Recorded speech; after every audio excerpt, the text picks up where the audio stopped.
Hey guys, welcome back to Health Systems. For those of you that are suffering from stiff hips, or if you sit a lot or you have low back pain, often some of that can be associated with and or caused by stiff anterior hips. So I just want to show you a couple of quick and dirty solutions to help manage that.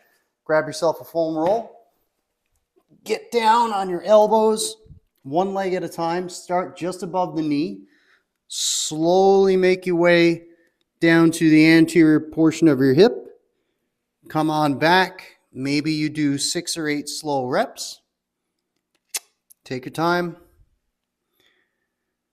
Now, if you find it too difficult to get on a foam roll, another solution is to use a stick.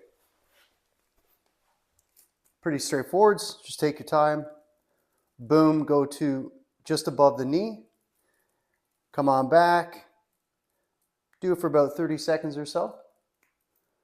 See how you feel.